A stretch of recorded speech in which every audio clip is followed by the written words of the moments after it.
Alright, so in my previous two recordings, it was a little bit complicated and I want to clear things up, right? I shot from the hip and it was pretty murky and unclear and there was a lot of verbiage going on and it was not a really good presentation. I know.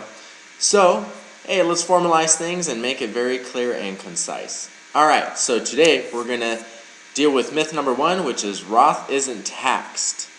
That's a myth. It is. Myth number 2, I'll be penalized if I withdraw before age 56 and a half. Well, the circumstances are dynamic. What's your circumstance? Alright, topics of conversation. We'll do overview, of problems to solve, project objective, and a market trend. And some other things too. Alright, so the overview.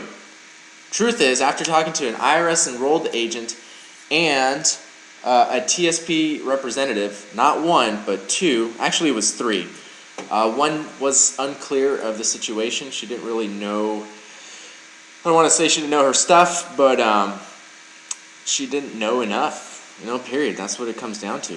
It's what you know. And some of these reps did know, and it just so happened to be, we were lucky to find two representatives that knew what they were talking about and elicited more of a response, and I had to ask an IRS enrolled agent to clarify what's really going on. And here you go, guys.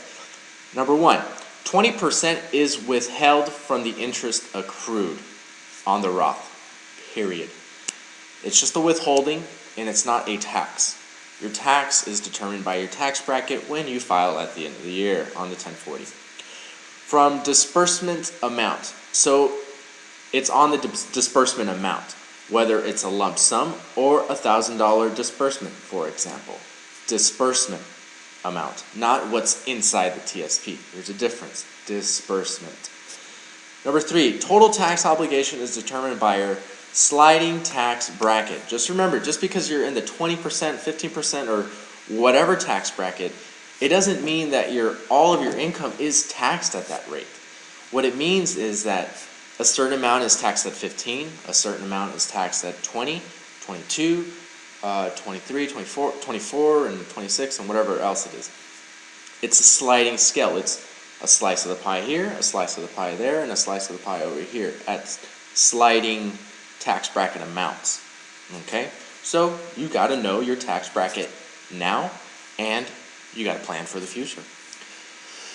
Withholding is reported on a 1099-R. Ask your TSP rep. If they don't know this, then they haven't seen the virtual learning slide or whatever. They haven't gone through the education. They haven't gone through their employer's education.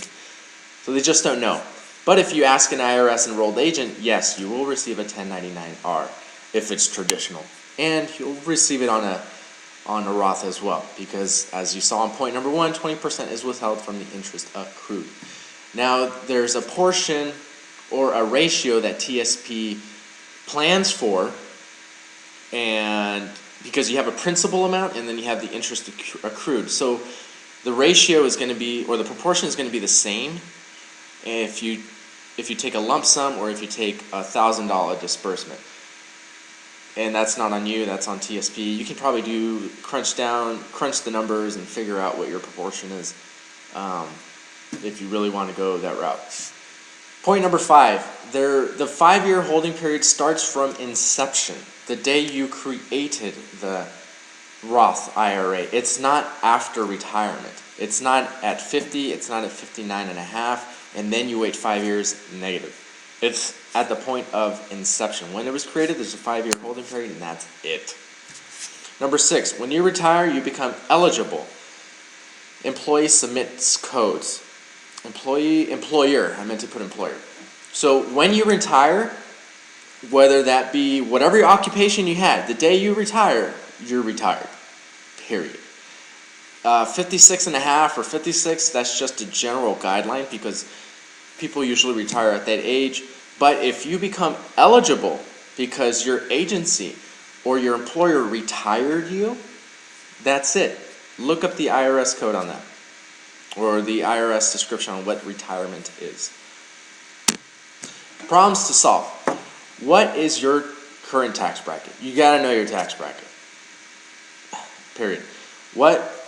Number two, or actually it was backwards, but you got to know what your current tax bracket will be in the future. You got to plan for the future. How much do you want to live on?